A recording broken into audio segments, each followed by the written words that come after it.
நான் ஒரு அட்வொகேட்டு. ஆமாம். காலேஜில் எனக்கு வந்து டைரக்டர் வந்து எனக்கு சீனியர் காலேஜில். நான் காலேஜ் படிக்கும்போது எனக்கு சீனியர். அவர் வந்து டிஸ்கண்டினியூ பண்ணிவிட்டு சென்னை போயிட்டார். சினிமா சைடு போயிட்டார். நான் முடிச்சு அட்வொகேட்டாக ப்ராக்டிஸ் பண்ணிக்கிட்டு இருந்தேன். கர்ணன் படம் வரைக்கும் நான் வந்து ப்ராக்டிஸ் பண்ணிக்கிட்டு இருந்தேன். சொல்லப்போனால் இப்போவும் நான் ப்ராக்டிஸ் தான் பண்ணிகிட்டு இருக்கேன். ஆமாம். எனக்கு அறிமுகமான நெருக்கமான நம்ம டைரக்டர் அப்படின்னால எனக்கு வந்து சினிமாவில் சான்ஸ் கிடச்சிது. அப்புறம் கர்ணனில் நான் வந்து நடித்தேன். பரியர் மேலே ஒரு ஒரு ஷாட் கொடுத்தாரு. அதுவும் பஸ்ஸில் தான் கொடுத்தாரு. அதில் உங்களை ஃபஸ்ட்டு கொலையே உங்களை தான். ஆமாம். அந்த தாத்தா ஃபஸ்ட்டு மர்டர் பண்ணுறது வந்து என்னை தான் பண்ணாங்க. அப்போ அப்படி தான் எனக்கு சினிமாக்குள்ளே அறிமுகம். அதுக்கு முன்னாடி வரைக்கும் நான் சினிமாவில் ரொம்ப ஒன்றுமே தெரியாது தான். நம்ம சினிமா பார்க்குறதோட சரி.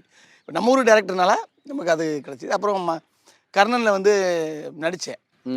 பஸ்ஸையும் அதுவும் பஸ்ஸை உடைச்சிது. அதுவும் பஸ்ஸில் தான் பஸ்ஸை உடைச்சது. இதுலேயும் பஸ்ஸு தான். இதுவும் பஸ்ஸு தான். அப்புறம் தான் மாமன்னில் தான் டேரக்டர் வந்து அசிஸ்டண்டாக சேர்ந்துக்கடா அப்படின்னா ஓகே நான் அசிஸ்டண்டாக சேர்ந்துக்கிட்டேன் நான்.